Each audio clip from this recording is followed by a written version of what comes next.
Welcome to the With Clarity and Purpose podcast with your host, Yanet Borrego. Each week, I bring you an inspiring person or message to empower you to live life on your terms so you can be who you want to be, do what you are meant to do, and have the life you deserve to have. We will provide you with practical and cutting-edge approaches to continue getting clarity and direction on your path, mastering your mindset, and gaining confidence to tap into your inner wisdom so you can live on purpose.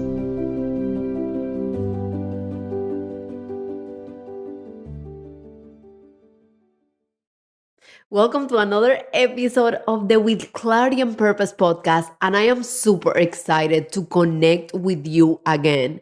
These past few months have been crazy. I rebranded my business. We welcome our niece. My husband and I welcome our niece. I had a couple of speaking engagements. I have been onboarding new coaching clients. It has been super hectic in a very good sense. Like one of my mentors would say, that is a high quality problem. And in that transition, I actually decided, because I have so much going on and I'm one person, I am actually hiring my first operations business manager. So I'm super excited. But back then, because I was one person, I decided to switch the frequency of this podcast from weekly to monthly. But now, honestly, I've missed you guys. So I'm going to switch it back from monthly to weekly. I think the time, the energy spent, it's all worth it. I keep receiving positive feedback from all of you from the past episodes. So I'm going to go all in again. This podcast, it's almost 2 years, which is crazy. Yeah, I think in October will be 2 years. Wow, what a beautiful journey. And I'm so excited again to connect with you. This podcast episode, today's podcast episode, it's a little bit different because I'm reposting one interview that I had in a super inspiring and powerful podcast. This podcast is called the Chingona Revolution, and its host is Erika Cruz. She's actually my business coach and she's amazing. And a month ago, she interviewed me for her podcast, and I shared my whole journey to freedom from leaving Cuba to getting into the United States. There are so many highlights, so many inspirational stories. And also we talk about finding your purpose and truly aligning to who you're meant to be, because it's only at that time that you'll be able to attract more abundance and fulfillment into your life. It's a truly powerful podcast episode. I hope you enjoy it. And of course, please share with friends, with family. Let's continue empowering each other to live our best life and to truly fulfill our potential with clarity, confidence, and courage. So I hope you enjoy it. Please send me messages if you do. Post a review. I really appreciate all of you so we can continue empowering this beautiful world. Hello, and welcome back to Chingona Revolution Podcast. I really love episodes like this because they aren't planned. And if you haven't noticed already, I was going to say intuitive. I'm also intuitive, but that's not the word I was looking for. What's the word I'm looking for? Impulsive. That's the word I'm looking for. I can be really this energy is starting great already. I was thinking spontaneous. That's a better word. Let's use that. We're going to keep all this in here. This is great. Okay. Yes. Spontaneous, adventurous. I love that. Okay. So as you know, we're all about going with the flow and letting things kind of lead us. So I have a super special guest today.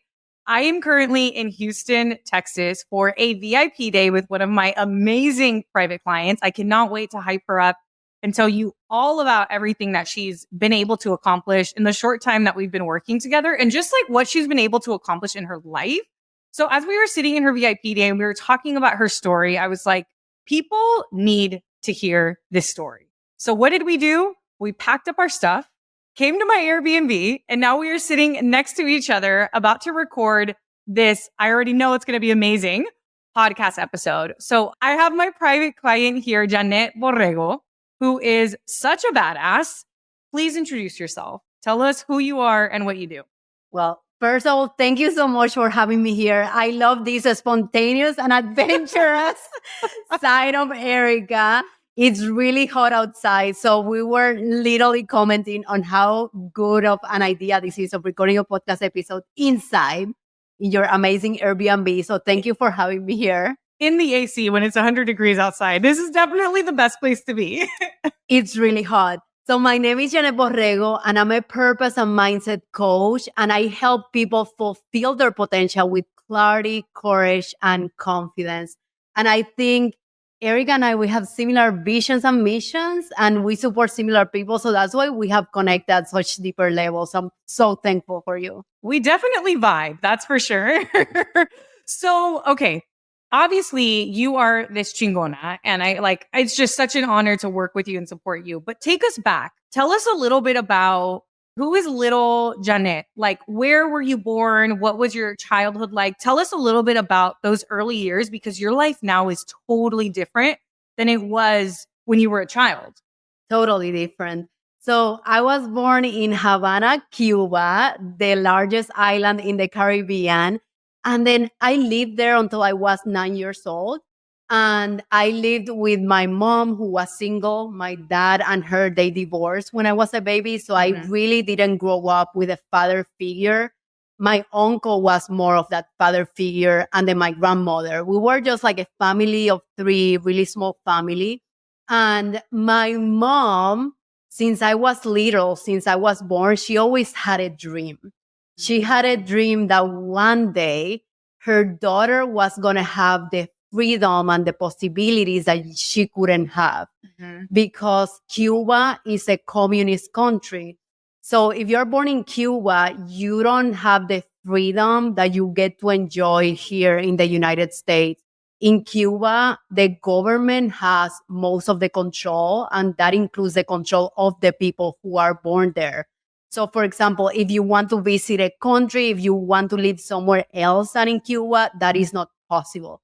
The government has to approve everything.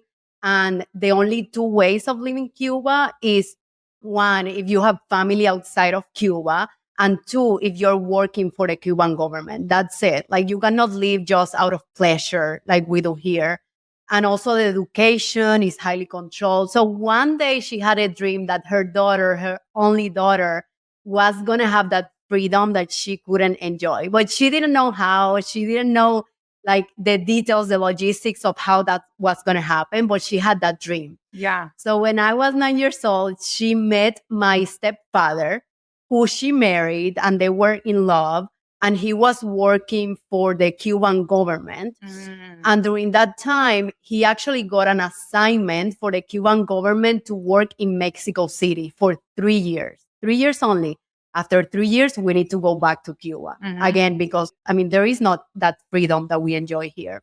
So I was 9 years old. We left to Mexico City, and then I did there part of my school. I had amazing friends.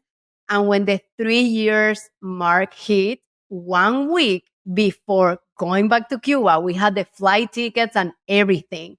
My mom tells me in our apartment, Yanet, we are not going back to Cuba. This was 1 week before going back. We are not going back to Cuba, but you cannot tell anyone. You cannot tell your friends. You cannot tell our family, of course. And you cannot tell your stepfather. This is better than a novela. I literally have chills all over my body, and I have so many questions. Okay, keep going. Okay, so literally, I mean, my stepfather was living with us. Now, let me give you some background on the relationship. He had cheated on her. Like, the relationship was downhill completely. And I've always been the priority of my mom up to date. Like, literally, she lives with me now. But she knew what she wanted. She had a vision. She wasn't supporting the relationship, and she chose her daughter, not her, because she had to leave every single thing that she knew, resources wise, family wise, knowledge wise, language wise. She left everything so I could have what she didn't have. And I think she's the most courageous woman I've ever met. And she has been a great example for me to continue reinventing myself.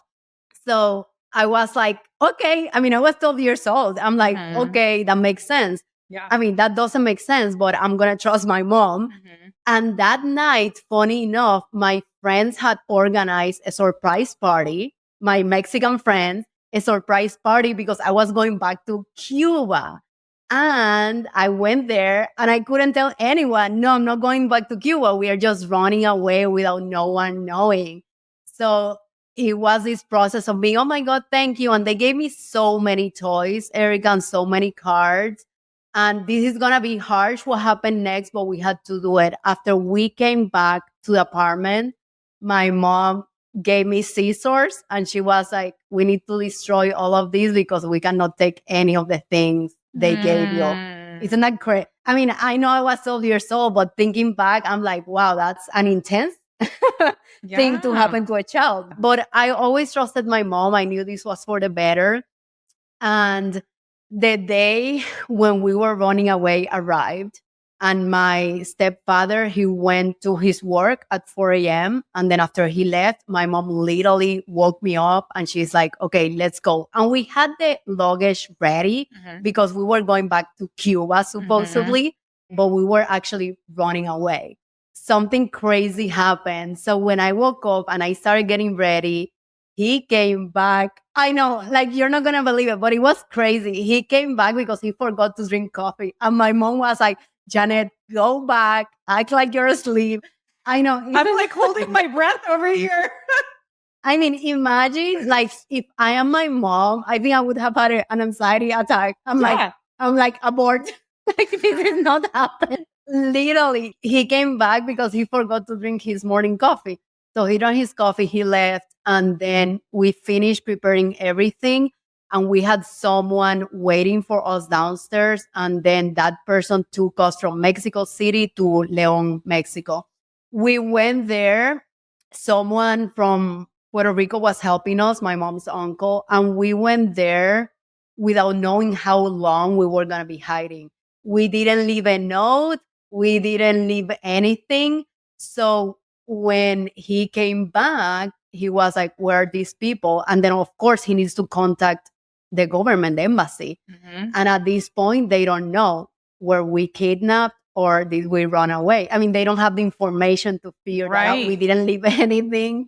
And later on, they figured out that we ran away. But our family didn't know either because it wasn't safe to tell anyone, not a single soul. So we ended up staying for 6 months, just hiding in Leon, Mexico. And after the 6 months, we were given the signal of, okay, let's go. We are going to take you to the border. They left us in a side before the officers could see us because, of course, that's not legal. And then we walked towards a building that we saw, like between Laredo, Texas and Mexico in the border. And then they started yelling at us. They were like, what are you doing? Because they don't know who we are. But then when we showed our Cuban passports, they calmed down because at that point, I don't know if this is true now. I think it is, but I'm not sure. At that point, Cubans have the right to remain in U.S. territory once we touch land because of the damaged relationship between Cuba and United States. They know that if you go back to Cuba, you're really in danger, right, of what could happen to you. So we asked for political asylum. They interviewed us. Part of the process is that my mom had to demonstrate, they call it cynic panic, basically panic of going back to Cuba. It has to be believable in a way. And then the next day they gave us the like kind of a green card where you need to contact a lawyer in the next 6 months so you can start working your permanent residency. And from there we flew to Puerto Rico where my mom had an uncle. And then those were my earlier years until 12 years old. Wow. Yeah. So that was my upbringing until 12 years old of like really reinventing ourselves, starting back over again, a lot of uncertainty. And again, I cannot imagine what my mom felt with the only child doing things she had never done before. Yeah. It's crazy. Oh my goodness. Okay, so I didn't realize that you were in Cuba until you were 9. So you Yeah. were raised there. Yeah, I was raised there until I was 9 years old. Those are your developmental years. Exactly. And I had a great time. I was telling you, I remember writing poetry. I've been a very deep person since the beginning. My uncle would always like give me books to read. And it was a lot of playing outside. And Mhm. when it was raining, I was playing in the rain. I enjoyed it. But of course, I wasn't the adult my mom was. I didn't see that bigger picture like she Right. saw. And it was your world. That was all you knew, right? It was all I knew. Yeah. My world. Yeah. So what about when you went to Mexico? How was that transition? Because you were like, I think about us like as we're growing, we're almost like a tree where we like grow these roots. Yeah. But you were literally like picked up and planted somewhere else for a little bit and then picked up and planted somewhere else. And Totally. it's like you were just moving around. So how was All that the time. experience? From Cuba to Mexico, from what I can remember, I had pleasant memories. Mhm. I went to a school where the embassy placed me, where there were a lot of international students too. There were a lot of Mexican, but also international students, like from France, from Mhm. Spain. There was 2 more Cubans. And I really enjoyed the culture. I mean, I ate a lot. Those years, if you see pictures of me, I look like a little like balloon because Erika, oh my God, I would be hiding my food because I think Mexican food is just amazing. But I really enjoyed the cultural aspect. I remember writing poetry and I connected a lot of spiritually, like a spiritual connection in Mexico, like doing spells. Like since a kid, I was doing like just crazy spells. It was just a lot of fun for me. Oh my gosh, I have so many questions. Okay. Oh man, I like want to ensure I don't forget these, but I want to ask about your uncle and then I want to ask about spirituality as well. So don't let me forget. Yes, I will. So now tell us, okay, you go to Puerto Rico and then like at what point do you come to the US, like the mainland US? Obviously Puerto Rico is part of the US as well. I went to Puerto Rico. We crossed the border on October. So when I got to Puerto Rico, that was almost the end of one of the school semesters. And it was really hard because honestly, the only thing I always worried as a kid, it was like, oh my God, what about school? Like, I'm not going to make it. I'm going to be behind. That was my concern. And when I got to Puerto Rico, of course, we were looking for schools. And my mom's uncle placed me in a really great all-girls school. People there were very prosperous financially. It was like a lot of great education, but it was an all-girls school. Never had experienced that in my life until that moment. And also the language, even though Puerto Ricans speak really Spanglish, the educational system in Puerto Rico, most of the textbooks, at least in that school, were in English. And I didn't know. I mean, I knew a little bit, but I didn't know any English. So I was literally starting the semester super late in October in an all-girls school. I didn't know anyone. I didn't know the language.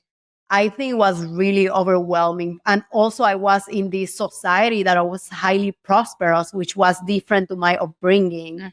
And to me, that was again, finding the sense of like, where do I belong? Because I feel I don't necessarily fit in right now. And I don't remember this. I probably suppressed these memories, but some people later on told me, oh my God, I remember when you got in school, you would be crying almost every day at the end of the school day, because I think it was so much the pressure I was feeling. And as I was entering that high school, some of the teachers were like, she's not going to make it. I mean, this is October. I mean, we have 2 more months. Like, there were teachers that believed in me, but there were some that they were like, no, she's not going to make it. But I don't know, somehow I was able to apply myself and I didn't get behind. I ended up taking a summer, not because I did bad, but because I needed to advance like the material I didn't take. But everyone was very supportive in Puerto Rico. And I studied there chemical engineering. So I finished my high school. I did chemical engineering. That's what I chose to study. Why? Because I loved chemistry at that point. And part of my vision in life was always to give back to my family. I knew my mom had sacrificed every single thing that she had. And since earlier on as a kid, it's like, how can I give back? How can I support? I was carrying that with me at all times. And chemical engineering made sense because it pays well, and then it had that chemistry component. Yeah. But I really didn't know what I was choosing to study, to be honest with you. So I did my chemical engineering years. And during those years, I did a couple of internships in the mainland with Marathon Oil, with ExxonMobil. And they ended up giving me 2 full-time offers, which that's why I came to Houston, Texas to work with ExxonMobil in my first corporate job. So it was a lot of fun. And at that moment, I thought like I made it. I mean, Yeah. I'm 23 years old, Mhm. 6-figure salary. I literally followed the success checklist I was Mhm. given. Now I can give back to my family. And even though I had all of these things, the first year I realized I'm not fulfilled. And that's when my true journey of finding my purpose and getting to know myself started. I love it. Okay. Let's put a pin in that. I have so many questions. Okay. The reality in Cuba is that you can't just walk to the store and go buy like groceries or go buy toothpaste, right? Yeah. I mean, they give you a ration. Okay. They give you a ration, right? Like a portion of food. Mhm. The government gives you a portion of food per month. Okay. For example, they give you 12 eggs for the whole month. Or I need more than that myself. Oh my me gosh. too. Me too. My mommy is like, you wouldn't have survived back in Cuba. Now things have opened up a little bit because there is so much scarcity that they need to do something about it. And now Yeah. people can go to the market to buy things. But the thing is like, where is the money coming Right. from for people? Because so many times things are way more expensive than Mhm. what they earn. And that's Yeah. where the disparity comes into place. There is a lot of scarcity. Even my uncle Mhm. dying, he died from cancer, but they were trying to find a tank of oxygen for him and they couldn't. So I know, isn't like the scarcity is at that, Yeah. unfortunately, is at Yeah. that point of like medicines and food and things like that. It's really tough. Wow. Okay. So that's Mhm. specifically what I wanted to talk to you Yeah. about. Growing up in such like scarcity was the norm. Yeah. And then like whenever you went to Mexico, did it feel more abundant? Oh my God, yes. People have asked me, where in your life was the happiest moment? Like Puerto Rico, Mexico, Cuba. And I've always said Mexico because I felt that Mexico was the place where I had everything in a way. Like I had a father figure, which was my stepfather. Yeah. I had my mom. I had the opportunities. We Mhm. were going back to Cuba because, of course, we are in Mexico legally working for the Cuban government. So I had everything Mhm. at the same time. But then when my mom chooses freedom Yeah. over scarcity, then Mhm. there is a big trade off, which is family Yeah. and the known, what we had known before.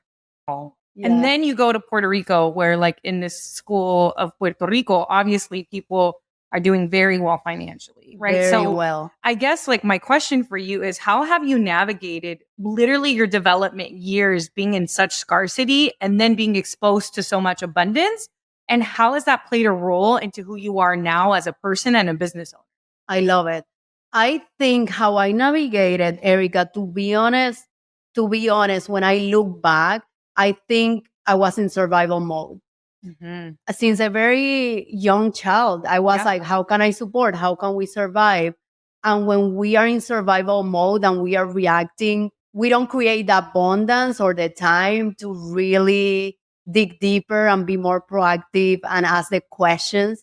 My uncles always told me meditation and all of these things are people who have made it to a certain degree, because the people who are in survival, they're not worried about meditation. They're worried about what's next to eat. What's the food that I need to get in the table, which Yeah. is so true. And we are Yeah. so fortunate that we get to work on these areas. So I think as a kid, I was adapting. I was following the checklist of what do I need to do to help my family and for me to get there, to make the what success is for the American dream. Of course, that helped me because I was able to make it.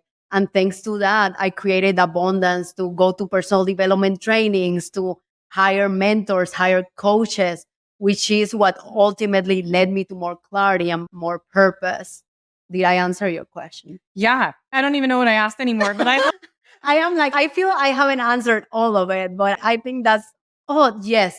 The other lesson, Erica, was the only constant in your life is people, it's relationships, because as we reinvented ourselves, we had to start many times from zero. And we had to start like resources from zero, language from zero. We didn't know anything. But throughout this journey of reinvention, what sticks in your mind is really the connections, the relationships, the people. And I think that also inspired me to align my career, which is my business now, to really help people reinvent themselves, fulfill that potential, fulfill that dream that sometimes in your mind you don't think it's possible. But look at my mom. What are the odds of leaving Cuba? And what are the odds? I was telling Erica, my mom, the maximum salary she had in her life was $20,000. $20,000. And here I was, 23 years old, with $100,000 salary, breaking all of the odds, the conventions. I had never imagined in my life that that was possible for me. And I have so many stories about even getting interviewed. I was so afraid to speak the language. In Puerto Rico, there are a lot of people who are afraid of speaking English or going to the job fair. I saw it in my college years all the time. And the first time I spoke fluent English was in an interview. The first time ever. And it was here in Houston, Texas. Isn't that crazy? Oh my gosh, I know. It's a full circle moment. And even more full circle than that, I gave a speaking engagement to that corporation, Marathon Oil, like a few months back. Wow. Freaking chills all over. And they were the first company who gave me that opportunity. I remember thinking, there are people here from MIT, Georgia Tech, all of these. I'm coming from Puerto Rico. The only one from Puerto Rico was me. It was like a scholarship fund that I had earned. And I was so concerned. But when you trust, when you dream and you show up, anything and everything is possible.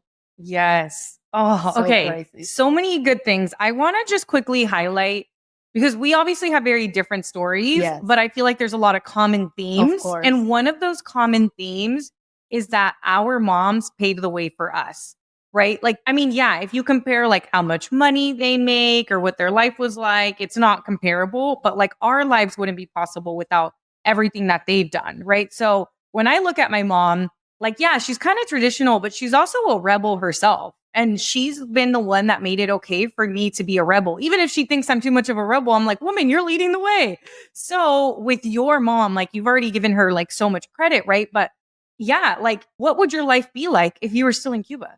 So different. And my mom gave me that example of breaking the mold, of following the unconventional path, of taking risks. I mean, I think now she's much more afraid of things. I think because of everything that she went through her life. But she gave me that example of creating my own reality and reinventing myself. It doesn't matter what the goal is, it is possible. So, okay, tell us a little bit about the power of belief and faith. I think, oh my God, even like when we take the story of being in Cuba, right? You have this government is so much bigger than one person. And my mom had this hope and this dream that one day she was going to get out. The why was clearly defined. The why was freedom for her, for her daughter. The what was getting out of Cuba. The how, she didn't know how. In her wildest dreams, she wouldn't have figured out how things unfolded. And I think so many times we get so attached and so focused to how, to wanting to know the granular steps of how everything will unfold, that we lose faith. We lose the connection to the why. But the lesson here is, and I see it on my business all the time, as because I'm creating something I've never created before. But the lesson here is, as long as you're connected to the why, and you believe that you have all the resources within yourself to succeed, and you keep believing and you keep showing up with that unwavering faith, which takes practice of connecting to it every single day, the how will magically unfold in ways we cannot even imagine it. I think that's the real importance of believing. Yeah. Yeah. And you're right. And I think that was such a perfect example of the situation your mom was in, getting you out of Cuba. But also, I mean, like with you even getting like you knew that you were going to provide for your family, but you didn't know how. Right. And then like ending up in Houston and ending up with a 6-figure salary and then leaving all of that behind to start your business. Right. And even last year, you were like, is this even going to work? Totally. And now, well, it's obvious that this is literally just the beginning and you are about to kill it. You've already started killing it. Thank you so much. I mean, now I feel so much. I feel stronger. I feel, because I've worked on that spiritual aspect. I think that spiritual aspect is so foundational. And it's not a spirituality in terms of religion or anything like that. It's spirituality in terms of connecting to that greater purpose, however the label is. If the label is God, universe, the universal intelligence within yourself, it doesn't matter. But it's knowing that you're always divinely guided and supported along the way. We are not alone. Yeah. And I think that's really helpful. It has helped me tremendously. Yeah, it's helped me a lot as well. And I think you bring up such a good point where sometimes we think of spirituality and we think it has to look a specific way, like maybe how our parents taught us that religion was, but it's more about you connecting to whatever you feel aligned to, whether that's source, universe, like you mentioned. And I almost feel like when we allow ourselves to be divinely guided, it just takes the pressure off of us. But when we try to do everything ourselves, or we're so much in our logical mind and make it about us, we're just setting ourselves up for failure. While when we believe in something bigger, even if it's just believing that coincidences are on your side or that magic can happen, like whatever it is that you want to believe in, when you start to believe that, that's when you like non-attachment happens. Totally. That's when you can just let go and surrender and let things happen for you. I think so many times we want the certainty of things. Yes. But in certainty, there is no creation, because the only moment we can create from is the present moment. And if you think of the present moment, that's just uncertainty to its fullest. We think we know what's going to happen next, but we don't. So bringing the present moment, we really tap into that creation energy, which is also the feminine energy that you talk about. And even one of your 4 M's, like it's all about like masturbation that you talk about all the time. It's all about creation energy. Giving birth is all about creation energy. That's the fullest manifestation of feminine. So getting into the feminine is relying more on the uncertainty and the intuition, like doing this podcast. Like Erika didn't plan this podcast. I didn't. She looked at me and she smiled and laughed. And I knew this laugh was a laugh of, this is a crazy idea. I don't know if you're going to do it, but she has this laugh of like, I knew what that laugh means. And you brought up this idea and we went intuitively trusting. Yeah. Because that was a download. That podcast idea was a download from your higher self, from your intuition of like, do it. And you just went with it. And I think that's the magic. That's the power. Yeah. You said something that was such a mic drop moment. You said from certainty doesn't come creativity, right? Like creativity and creation comes from the present moment. And the reason it happens there is because there's not already that plan laid out. It's like you are the author of your life and you get to create that. And that's the power of that present moment. And that's huge because all people want is, I just want to know, right? And all they want is the certainty, but it's like, what's the fun in that? The whole reason we came to this physical plane was not for certainty. It was to like explore, to be adventurous, to be spontaneous, to allow the present moment to take us to the next place. And you recently held a masterclass all about creating certainty during uncertain times, right? So like, was this one of the things that you talked about in your masterclass? Totally. I think uncertainty is the advantage. Is our competitive advantage. Damn. Oh man. All of us are out here trying to like plan our weeks and lives, and it is really the competitive advantage, because I think that the people that rely more in uncertainty, and I think we are all working on this is a lifelong journey, but the more you rely on uncertainty, you tap more into this gift that you have been given as you were born into this physical life, which is the gift of creation. I think that's the power of uncertainty, because if we rely on certainty, we are just so small minded. We have so many subconscious programming that limit us, and wanting to project things is too small for our magic. Like living in certainty, it's like kind of following the status quo. Is boring. Exactly. But uncertainty is like, okay, I'm just trusting this inner voice that is talking to you at all times. We just shut it down until something happens, until crisis. And I think that's one of the biggest lessons. We were talking about your breaking your engagement. I was talking about stepping out of my corporate career. And we did it from a place of things are good. This is not something because I hate it or anything. It's because I know within myself that it's not aligned, and I gotta trust that and go with that. Yeah. And so many people stay in situations because they can convince themselves that it's not that bad. Tolerating. We run this pattern of tolerating pain. Let's see who tolerates the most pain. Yeah. And that's related to self-worth then. Yeah. And then we tie it back to like, oh, my parents went through so much and sacrificed so much. So like, I can manage this. But it's like, we're just repeating the cycle. If they went through that sacrifice, why would we do that to ourselves? Exactly. We owe them to step it up and actually do better. Yeah. Yes. Okay. So earlier we were talking about how a lot of times we ourselves need to work on the things that we're helping our clients through. And it's so crazy how clients can just be mirrors, right? And the coaching I was giving you earlier was, you are such an intuitive and spiritual person, but people don't know that. And what's so crazy, the same thing is with me. People don't know that I actually pull cards for my clients. They don't know that I meditate every single day and that I journal and that I feel like I'm divinely guided.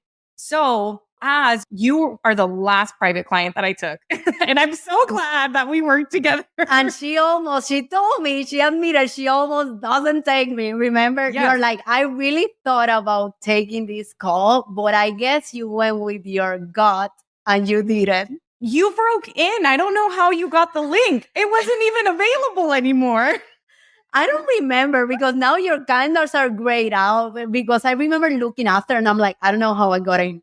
But those are the crazy things that you're like, how did we end up connected? Like, Yeah. magical manifestation. I don't know. Exactly. Yeah. And then like you gave me a little bit of like, oh, I don't know. I just made another big investment. And I was like, well, that's totally fine. Cause like She was, yeah, don't worry. I'm not in a hurry. I'm not taking any more clients. And I'm like, no. Let me figure this out. And I think I emailed you like hours after or the next morning. I think when I know, and I knew. And I think even that energy of like, I'm good. I mean, let's be honest, that energy of like, I'm good. If you're here or not, like, don't worry. I mean, that energy, I'm like, okay. But that's the power of the energy of that abundance, of that, like, I'm good. I'm a coach. It doesn't matter I'm coach disregarding, like, it doesn't matter if I have clients or not. I'm coach. It's not letting that environment shape your identity. You are who you are no matter what. I am abundant, and I know this is hard at times, but I'm abundant. It doesn't matter of the outcome. I know who I am, and I'm being that. Yeah. Yes. Now we want clients and all this stuff. Okay. I'm not saying the opposite, but it's about remaining truthful to who you are and letting go of attachment to the outcome. Exactly. And I think that's powerful. Totally powerful. So the reason I brought this up is because I'm so glad we're working together and that you snuck Me in too. and that you ended up signing up. But I already knew I'm creating a mastermind that's going to take place of my private coaching. And as I was trying to figure out, and I knew I wanted it to be called Magnetic Mastermind. And the reason it's called Magnetic Mastermind is because when you put two magnets together, what happens? They energetically are attached to one another, right? But I think a lot of us are out here picking up rocks, and we are magnets, and we're out here picking up rocks. And what happens when you put a rock by a magnet? Nothing. It doesn't stick. Right? So a lot of us are out here chasing jobs that are unfulfilling, relationships that are unfulfilling, maybe like chasing clients instead of attracting them, when we are all such powerful beings that can attract so many amazing things. So that's the name of it. But as like I was really looking at what I wanted to work with my clients on, I realized the missing piece was spirituality.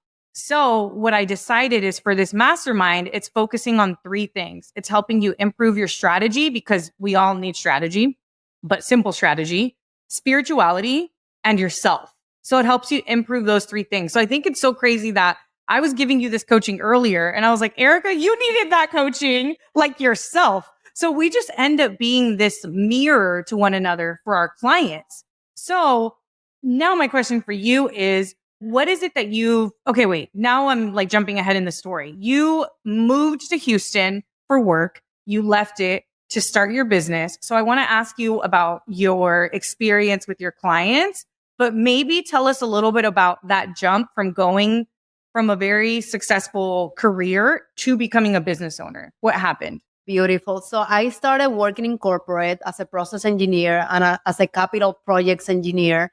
And within the first year and a half, I just realized, yes, I'm successful on the outside, but this is not what success means to me.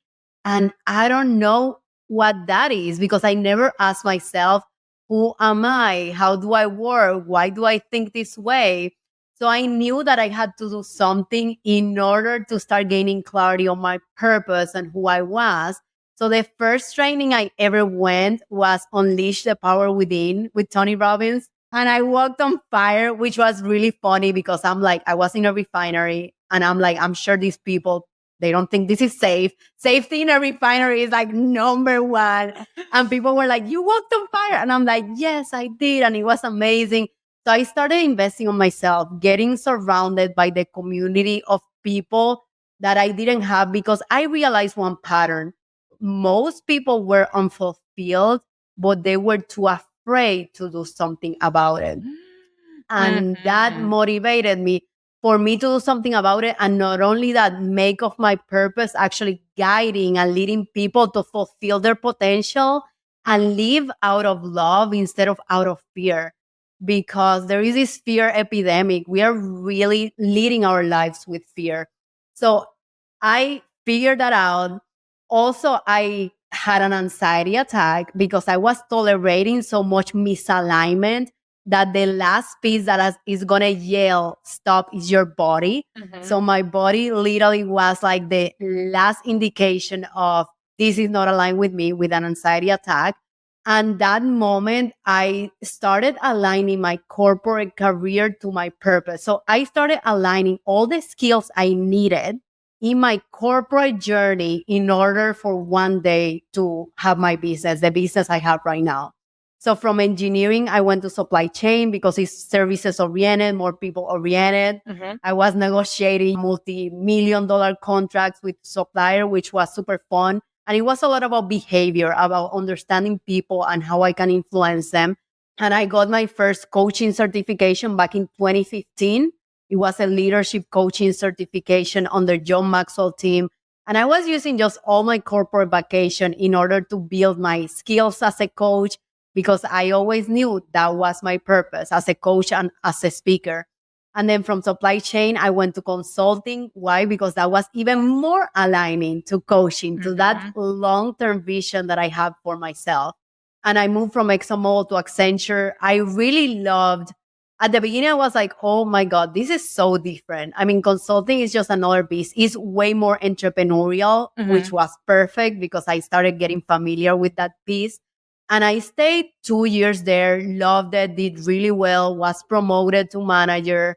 And in the side, I started my side coaching business with paid clients already. So I was doing it professionally on the side, on the weekends, in the evenings.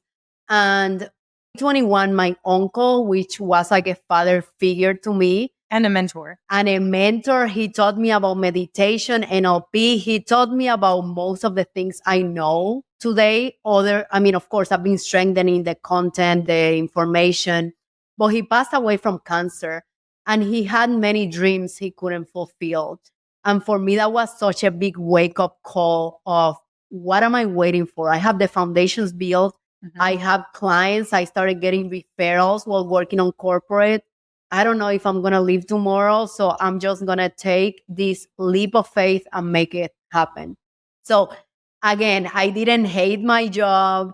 I wasn't moving away from anything. I was moving towards a bigger aspiration. I was moving towards helping people fulfill their potential, and I needed to lead by example at that moment. So I told my corporate job, and actually they were really nice. They gave me a 1 year leave of absence. They were like, literally, that was the sweetest thing. They were like, Wow. well, we respect like your dreams and we understand the uncle situation. What if we give you a 1 year leave of absence for you to test full-time entrepreneurship? And if not, you're welcome back. I mean, it wasn't paid, of course, but it was an inactive employee. And it doesn't matter that that was a safety net. In my head, is like, I'm following through with plan A and there is no plan B. I'm not going back. And at the year I quit, I mean, I was doing full-time entrepreneurship already, but I officially quit. And I've been loving, honestly, I just love being a coach. I love speaking. I love making a difference on people's lives and helping them realize their dreams, because dreaming big is practical. That's where the practicality is. We think many times that it's impractical, but it's the total opposite. The practical part is staying where we are, driven by fear. And I mean, that's what I've been doing. And of course, I hired you as a coach recently because I think integrity is such a big value for me. So I think that the best coaches have coaches like you have had for years. And I always need to continue improving myself for my clients. I want to show up for them. And what I help them with is fulfilling their dreams in every sense, helping them manifest their dream career, their dream partner. I mean, really fulfilling their potential spiritually, mentally, emotionally, physical, in whatever they need. So that's the exciting part. Have you seen versions of Yanet in your clients? Totally. I see. Here's the thing. When I see a pattern in several clients, so when, for example, a client is arriving late, and then I see another client arriving late to the call. This is an example. I start asking myself, what is this an example of for me? For me, it's a boundary violation. Like, I think I'm very with integrity, punctuality. That's important to me. And I ask myself, where am I violating a boundary? Because that I'm attracting this pattern into my reality, it means that I'm doing it somewhere, or maybe I'm doing it with myself. I'm not setting or enforcing boundaries with other people. So every time I see a pattern on my clients or them struggling with something, I gotta do my inner work as a coach and ask, how is this also a projection of what's going on in my life and what's going on with myself? And that's the beauty of being a coach, because I think your clients are coaching you all the time. They don't know it. Totally. But they are coaching you all the time, and they are showing you areas where you need to work, where you need to show up bigger with more integrity. And I'm so grateful that I've worked with amazing clients and they have gotten amazing results because they show up. I think taking action in coaching is really important. What you put in, you get out. And I just love helping people. Yeah. And geez, there's so many things I want to say, but I have to commend you because you are such a coachable individual. Like, I'll tell you something and you come back and you do that and more. Like, one day I was like, okay, write down all the unhelpful thoughts, and you sent them all to me right away. And I was like, okay, great. She's got it. Right. Like, anytime I give you any type of direction, like, you take that action. And I already know that you're an incredible coach because of the amount of re-signs you get, which is incredible. And I have to share with all of you listening. So we were at the WeWork location where we were having our in-person coaching session / VIP day. And what I like to do during these is capture content so that my clients can have content so that they could use on their social channels. So I grabbed my phone and I was like, okay, just talk to the tripod and pretend that you're like coaching me on something. Yanet went into this. I thought it was going to be like 30 seconds. It was a 7-minute speech that I was like, I feel like I need to pay you right now because this was so good. You're so funny. Oh my! I cannot wait to see that cut up into little pieces because your Instagram needs to see like what I just saw today because your clients get visibility into that, which is no reason, like, no wonder they keep re-signing with you. But I'm just so excited for you to like show, like, literally for this podcast episode and for people to hear your story and hear your wisdom. And you are gifted. You are very gifted, and you've already impacted so many lives, but you're literally just getting started. And I'm so excited for you. I appreciate that so much, Erika. And I'm so thankful of you because Erika has given me some ideas that I'm like, I don't know. She was like, why you don't record a live and a podcast at the same time? And I think I gave you a little bit resistance. I'm like, I don't know how that works. But that is also important to me because if I also want to attract coachable clients, I got to show up like that and be coachable. And I'm like, why not? Let me try it and see. And I was able to do it. It was super efficient. So I think trusting you as a coach and seeing the results over and over and the strategies that you have given me. I mean, I think I paid the investment with the ideas and strategies you gave me in like few weeks, in a month. I don't know, few weeks. Can we share your wins? Yeah. Okay. You're so sick. So the mastermind, I mean, this woman is magic. So magnetic mastermind, I mean, that's a must. Thank you. Thank you for that. I received that. But tell us a little bit about, okay, you came to me and you were like, my goal is to have a 6-figure year. Yeah. And then earlier today, I asked you why. And you gave me one of the best responses because it's always important to know why people have specific goals.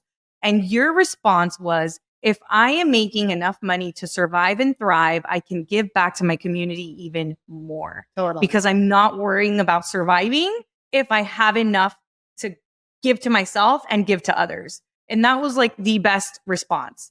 So that was your goal when you came to me. And then you told me how much you had already made this year. And I was like, you don't even need me. You're literally going to make that already. I love Erika gives a lot of certainty in a good way of like, oh yeah, like that's the done deal. It is. And I'm like, yeah. So within the first 3 weeks of us working together, you made $18,000? Yeah. What I appreciate of you is the simplicity of the execution because I was making it so hard on myself.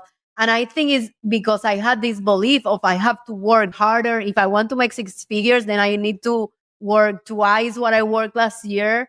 And you gave me a strategy, which is resigning a client, which now sounds like, hello, I probably lost a lot of money in the process. She's like, do you have a resign strategy? And I'm like, what is that? And she's like, ask the same clients if they would like to coach again with you. And I'm like, wow, isn't that crazy? I had never thought of that. And just with that, I was able to resign 4 clients that I had, which, I mean, if I wouldn't be coaching with you, I would be probably trying to figure out and I would have lost that opportunity. I remember you came to me and you said, Yeah. I'm worried because my clients are getting to the end of their package and Yeah. I don't have new people to take their spot. Exactly. And I was like, well, what about just offering to keep working with them? So simple. And that's what I appreciate of your style and strategies. They are simple to implement and there's things that are not obvious sometimes for us that based on your experience, you can identify that immediately.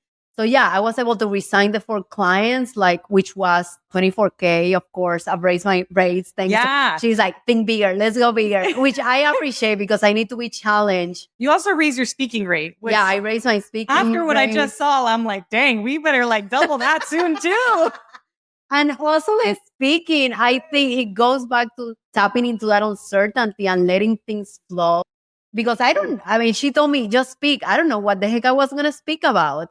But I think when you let yourself trust and you speak from your heart, that's when you connect to source and then you speak and it flows. Yeah.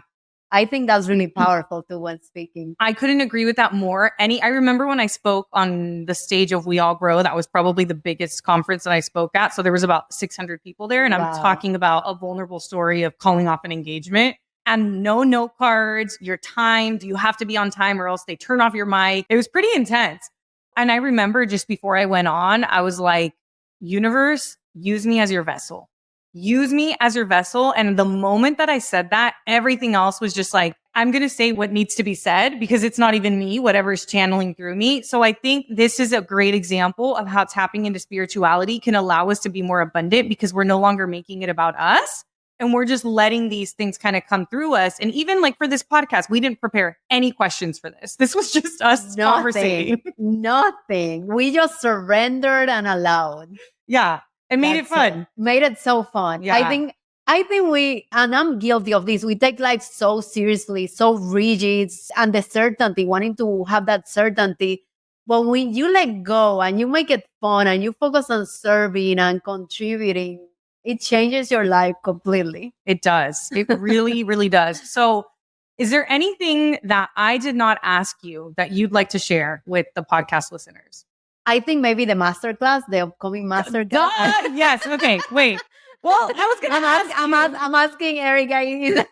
Yeah. So, oh man, okay.